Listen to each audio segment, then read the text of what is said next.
Abra sua Bíblia no livro do profeta Joel. Profeta Joel, capítulo 2. Joel, o capítulo 2. Eu convido você para fazer a leitura comigo do texto que vai do versículo 12 ao versículo 17. Joel 2, de 12 a 17. Vamos ler juntos? Ainda assim, agora mesmo, diz o Senhor, convertam-se a mim de todo o coração, com jejuns, com choro e com pranto.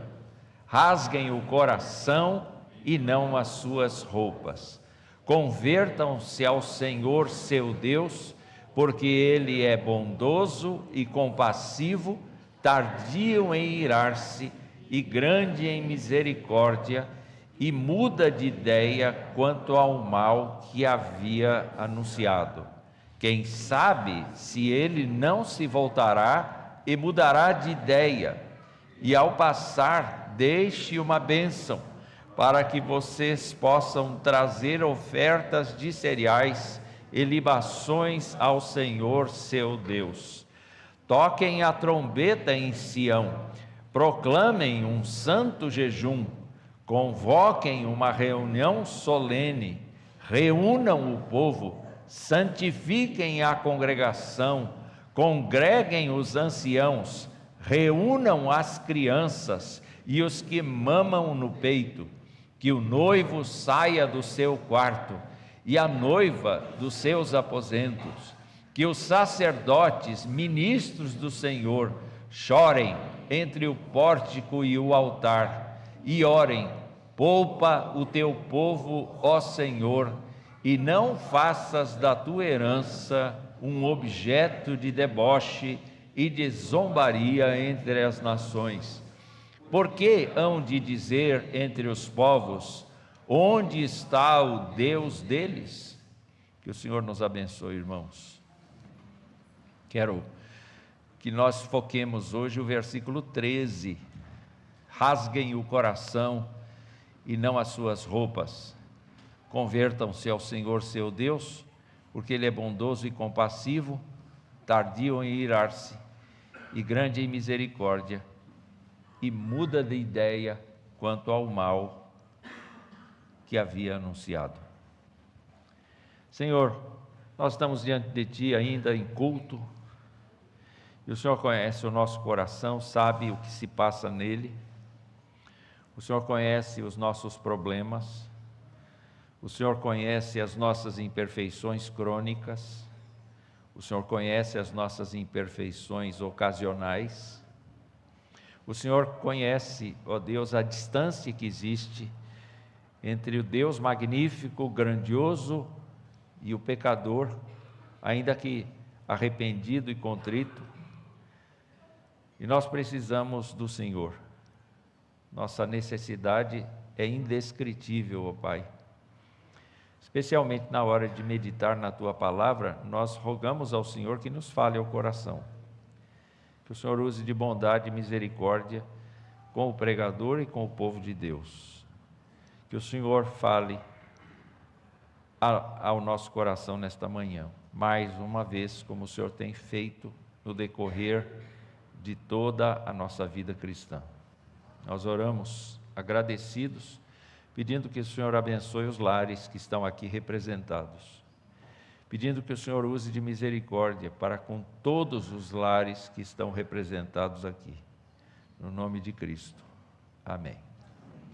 Meus irmãos, hoje nós estamos no domingo 33 do Catecismo de Heidelberg, e um dos assuntos pautados para hoje é o assunto da conversão.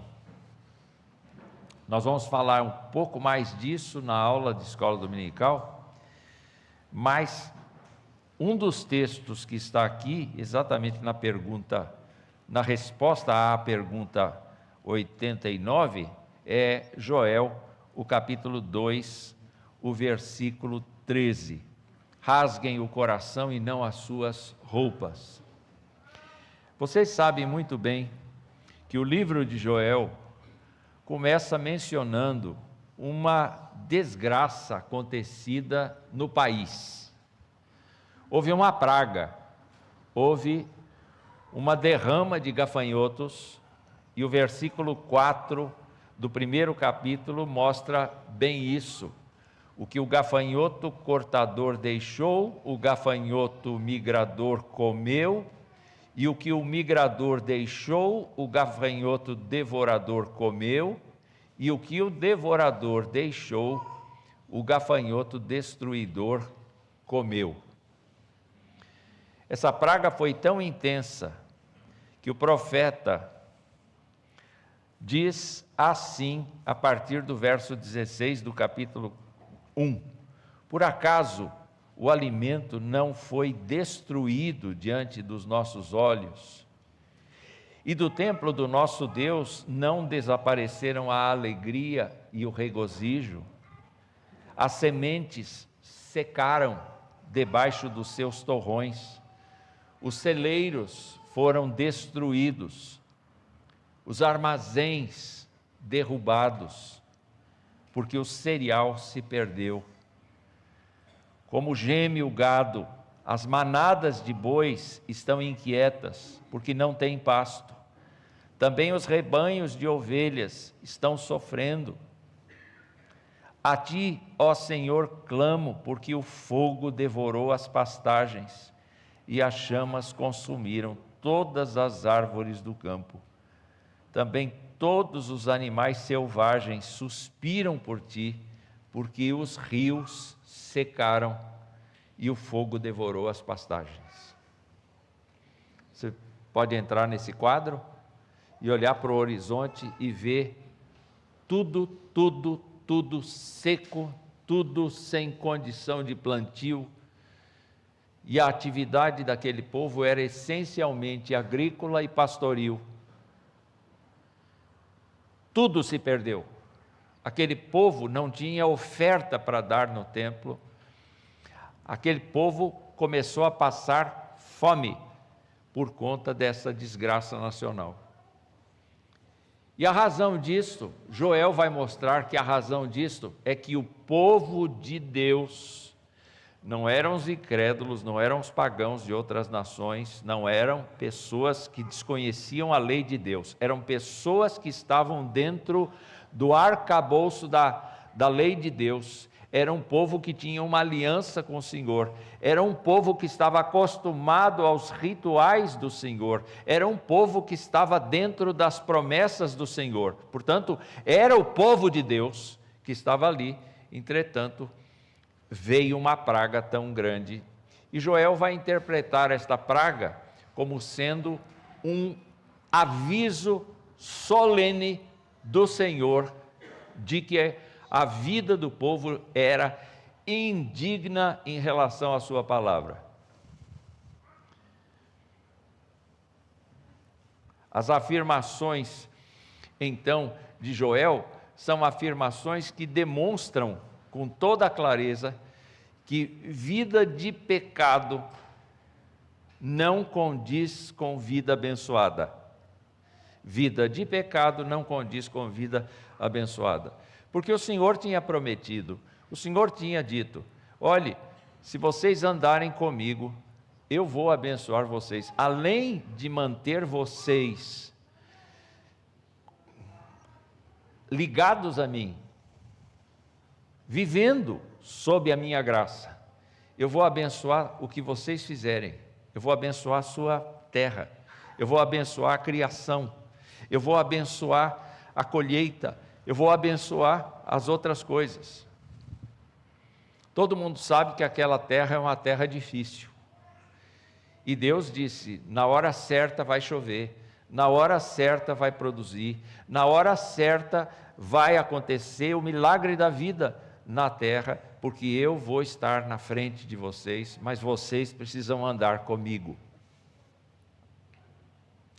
Essa situação, meus irmãos, entretanto, não é a pior. A pior é a profecia que se inicia no capítulo 2, em que, figuradamente,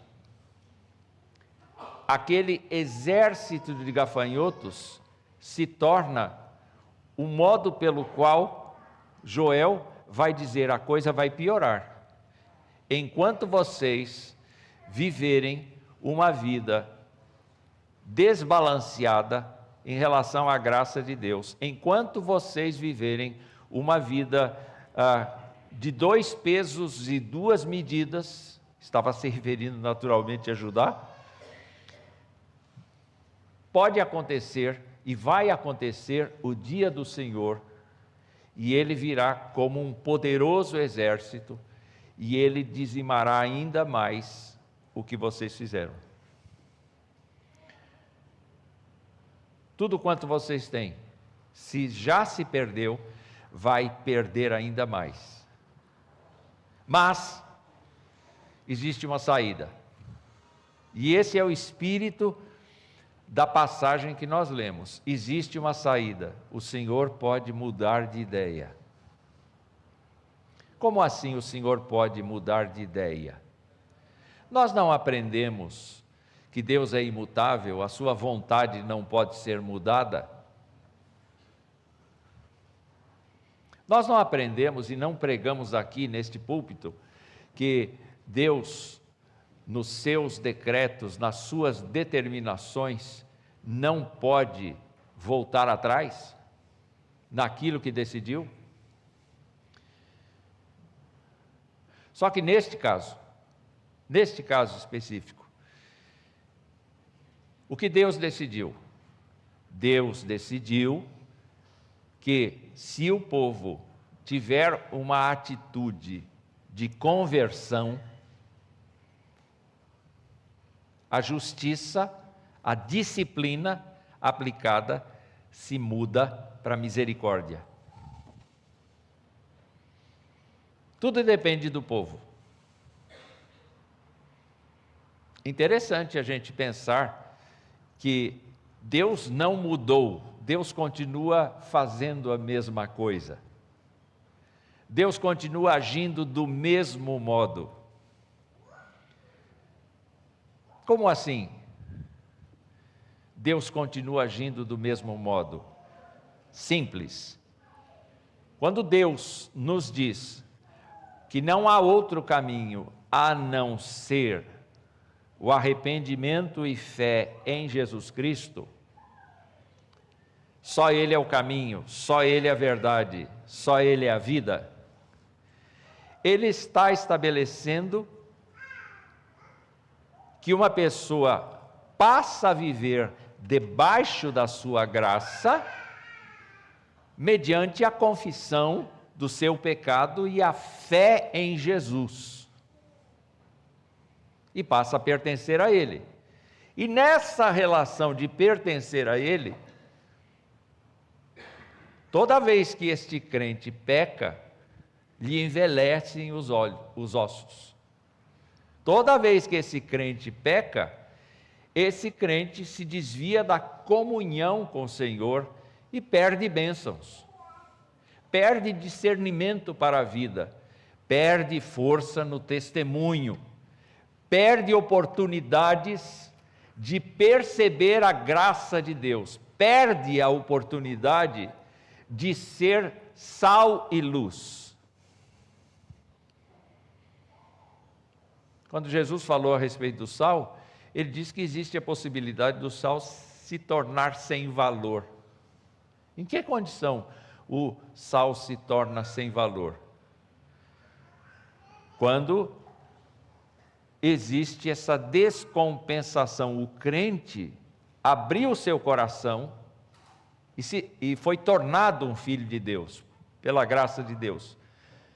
Mas ao recusar a ação do Espírito Santo na sua vida, ao desprezar a atuação do Espírito Santo na sua vida, esse crente passa a viver fora da comunhão do Senhor. Não estou falando de perder a salvação, mas eu estou falando de viver fora da comunhão. E o que é viver fora da comunhão, senão viver pela própria cabeça, sem que o Espírito Santo tenha ascendência sobre a direção da vida? aí o crente é colocado numa situação de disciplina. O apóstolo Paulo, falando aos crentes coríntios, nós já vimos isso, vai nos dizer que praticar a Santa Ceia de forma errada pode produzir doença. Interessante isso, e pode até produzir a morte. Então, qual é a proposta de Joel? A proposta de Joel é esta aqui. Podem me ajudar aqui, lendo o versículo 13 novamente? Vamos lá? Rasguem o coração e não as suas roupas. Convertam-se ao Senhor seu Deus, porque Ele é bondoso, compassivo, tardio em irar-se, grande em misericórdia e muda de ideia quanto ao mal que havia anunciado. Primeira coisa aqui, rasgue o coração e não a roupa. Vocês se lembram de vários reis do passado que tiveram notícias ruins? Então, quando eles tiveram notícias ruins, eles pegaram as suas roupas e as rasgaram? Isso significava sinal de tristeza, sinal de apreensão, sinal de angústia, mas um sinal externo. A gente não sabia dizer se aquele rei estava fazendo teatro ou estava sendo sincero. A palavra de Joel, ajudar, existe uma esperança, e essa esperança está em Deus. O Deus que disciplina é o mesmo Deus que usa de misericórdia. Ele simplesmente substitui sua disciplina por sua misericórdia? Não necessariamente. O que ele faz? Ele junta as duas coisas. Ele nunca esquece a sua justiça, mas ele sempre atua com misericórdia quando a pessoa rasga o coração. Vocês já ouviram uma outra expressão semelhante a esta, que é circuncisão do coração, e não circuncisão do corpo, circuncisão do coração. O que é rasgar o meu coração? Se eu pudesse pegar o coração e tentar entender o que é o coração para o hebreu, eu ia me lembrar que o coração é a sede das decisões, é a sede dos sentimentos, é a sede da minha vontade, é a sede do meu ser interior. O coração para eles significava isso. Não é apenas a questão de sentimento, mas decisões, e decisões fortes, decisões firmes, decisões que são definitivas. E ao mesmo tempo que nós pensamos que Deus está falando com aquele povo a respeito deles analisarem a sua vida, deles colocarem a sua vida em xeque diante da palavra de Deus, Deus está fazendo conosco hoje. Deus está querendo que as pessoas que o temem, que o servem, que o buscam, as pessoas que creem nele, rasguem o coração, e não a roupa. Eu fico pensando que um dos pontos altos do culto é a confissão de pecados, porque a confissão de pecados é rasgar o coração. Agora, de que forma eu rasguei o meu coração hoje quando eu confessei pecados? O que foi que eu disse para Deus? O que foi que Deus ouviu do meu coração?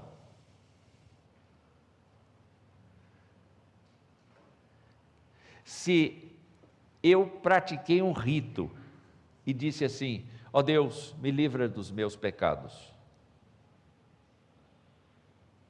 mas isso não teve significação nenhuma, Eu não rasguei meu coração, eu rasguei minha roupa.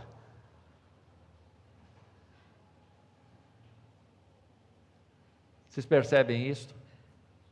O que Joel está dizendo é que aquele povo que andava após outros deuses, que vinha ao templo, oferecia os seus alimentos como ofertas de ação de graças, mas ao mesmo tempo era um povo que adorava os deuses dos vizinhos, adorava as coisas que os vizinhos faziam, achavam coisas assim maravilhosas que aconteciam do outro lado da fronteira, e eles mesmos tinham que ficar submissos a um Deus que eles não enxergavam.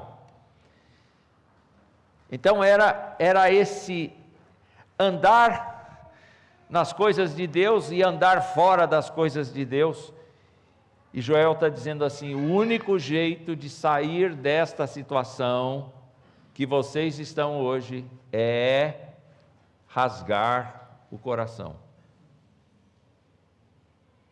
se quebrar, ter consciência da ofensa que é um pecado para Deus, reconhecer com profundidade que nós ferimos o coração do nosso Criador, do nosso Salvador, quando nós negligenciamos a comunhão com Ele, a direção dEle, o conforto dEle, o perdão dEle, e agimos por nossa própria conta. Talvez você possa perguntar: mas pastor, quanto tempo do dia eu tenho que ter essa atenção de rasgar o meu coração? O dia inteiro, 24 horas por dia. Multiplica isso por todos os segundos. Acabou de ferir a comunhão com Deus? Por favor, rasgue o coração. Não a roupa, mas rasgue o coração. Ande de tal maneira com o Senhor que Ele possa te dizer: meu filho, eu te amo muito, mas você me ofende. Eu te quero, mas você me rejeita. Eu te instruo, mas você despreza a minha instrução. Toda vez que nós pecamos contra Deus, e isso acontece muitas vezes no dia, o nosso coração deve ser rasgado. E por que deve ser rasgado? Bom, eu não quero ficar para sempre na disciplina do Senhor. Alguém quer apanhar de Deus todo dia? Você quer apanhar de Deus? Ele bater em você, para você se corrigir, você quer isso? Não é? Parece gente que não pensa, parece que, não é? Às vezes o crente quer apanhar todo dia. E ele quer apanhar todo dia porque ele é contumaz, ele quer dirigir a sua vida, ele quer tomar as suas decisões, ele não quer dar satisfação ao Senhor que o salvou, ele não quer ser perdoado, ele não quer ser santificado, ele não quer ser tratado, ele quer conduzir sua caminhada. E queridos irmãos, quando nós olhamos para a Escritura, Joel faz o contraponto aqui no mesmo versículo. Ele diz: convertam-se ao Senhor seu Deus. Por quê? Por quê? Porque é maravilhoso pensar aqui em 4 virtudes apontadas aqui. Existem 5 virtudes que normalmente são apontadas, mas aqui Joel se dedica a 4. E ele diz assim: Deus é bondoso. Deus não quer o mal da gente. Como é que eu antropomorficamente sou capaz de dizer que Deus é bondoso? O que é uma pessoa bondosa? O que é uma pessoa bondosa? Uma pessoa bondosa é aquela que consegue tratar com caridade, tratar com atenção, tratar com gentileza, tratar com boas intenções alguém. Você pode imaginar o Criador do universo querendo tratar você muito bem, querendo cuidar de você muito bem, não no seu estilo, no estilo dele. E por isso, muitas vezes a bondade de Deus se reveste de atos de disciplina mesmo. Vou corrigir o seu caminho, isso vai doer. Mas ele não está sendo mau, ele está sendo bom, ele está sendo bondoso. O texto nos diz que ele é um Deus compassivo. E Isaías, quando falou dessa compassividade de Deus, ele disse: deixe o ímpio o seu caminho e se converta ao Senhor, porque é rico em perdoar. É interessante, a gente foge de Deus quando a gente peca, do mesmo jeito que Adão fugiu de Deus no jardim. Ele disse assim: agora Deus vai me censurar, agora Deus vai me reprovar, agora eu não quero ver a cara dele. Mas o Senhor, do outro lado, está esperando que eu rasgue o meu coração, porque Ele quer me perdoar. Deus quer perdoar, Deus tem prazer em perdoar. Deus tem prazer em pessoas que o buscam para dizer: Senhor, errei, fiz mal aos teus olhos. Ele quer perdoar. Mas ele também olha a nossa atitude. Você se lembra do fariseu que entrou no templo para orar? E o publicano também? Eles entraram os dois, um ficou atrás de uma coluna, muito escondido, o outro foi para o céu aberto assim: está todo mundo me olhando? Está todo mundo me olhando? Deixa eu ver, tenho público? Tenho. Senhor, eu não sou como certas pessoas. Senhor, eu sou ótimo. Eu nunca erro, eu sempre pratico os meus ritos, eu estou sempre em dia com o dízimo, eu sou demais, não é, Senhor? E o outro batia no peito, não conseguia olhar para cima, e dizia: "Sê propício a mim, pecador." E Jesus pergunta: você sabe quem saiu de lá justificado? Foi aquele que não conseguia olhar para cima. Deus teve satisfação naquela pessoa, mas não teve satisfação no fariseu. E Deus quer essa atitude de rasgar o coração diante dele. Deus quer esta conversão diante dele, essa volta. Deus quer que a pessoa pare de viver como está vivendo e se volte para a direção dele, porque ele está pronto a perdoar. E o texto diz mais, diz que ele é tardio em irar-se. A ideia desta tardio em irar-se é de uma pessoa que tem um nariz grande e que quando respira, toma o ar de todos os outros.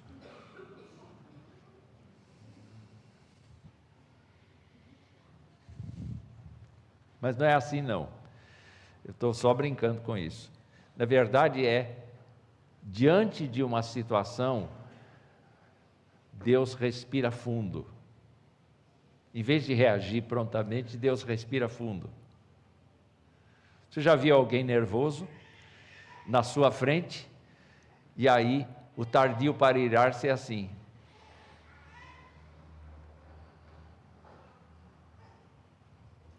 A pessoa respira fundo e não responde igual, não responde na mesma moeda. Deus olha para a gente, e ao olhar para a gente, Ele diz: ainda há esperança,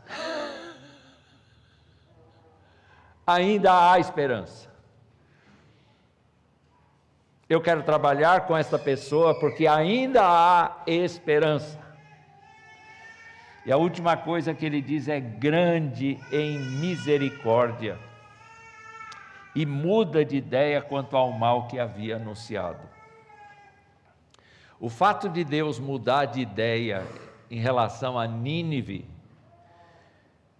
o texto diz que Jonas esperava que Deus fosse tão rigoroso com Nínive que a sua palavra se cumpriria.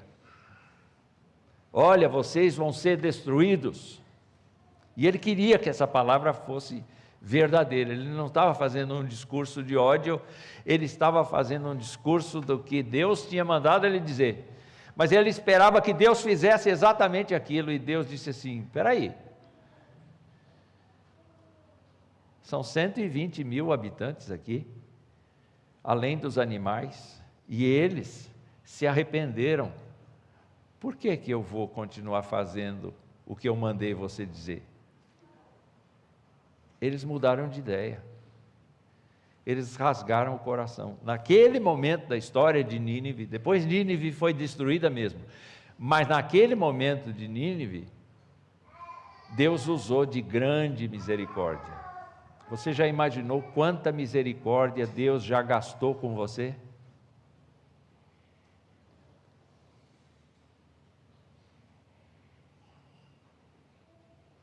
Então eu queria terminar sem uma conclusão, porque a mensagem é muito clara para mim. Eu preciso rasgar o meu coração diante de Deus.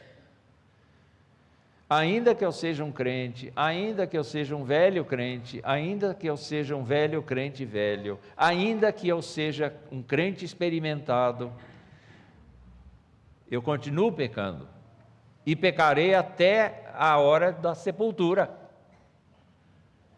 Entretanto, eu preciso ter a atitude correta, eu não preciso confiar nos rituais que se fazem externamente, eu preciso tomar uma decisão interna. Eu já sou salvo, eu não preciso ser salvo novamente, mas eu preciso todos os dias tomar uma atitude muito centrada a respeito do jeito que eu vivo.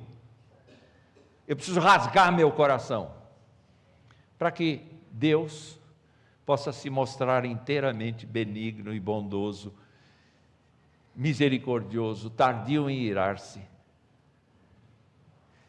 e compassivo para comigo. Essa é a vida cristã, irmãos. E fica aqui o grande desafio para todos nós. Rasguei meu coração diante do Senhor hoje, porque o Senhor quer mostrar toda a sua graça para mim. Faz parte da comunhão que Ele propõe. Que Deus nos abençoe. Muito bem, nós vamos nesse instante orar juntos a oração que Jesus nos ensinou. Eu convido a todos para nos colocarmos em pé. Se você puder, dê a mão para o seu irmão. Entra aqui, no meio da congregação. Isto. Porque esta é a oração que nos une. Esta é a oração que nos faz abençoados. Esta é uma oração de graça. Vamos orar. Pai nosso que estás nos céus, santificado seja o teu nome. Venha o teu reino, seja feita a tua vontade, assim na terra como nos céus. O pão nosso de cada dia nos dá hoje. Perdoa as nossas dívidas, assim como nós perdoamos os nossos devedores. Não nos deixes cair em tentação, mas livra-nos do mal.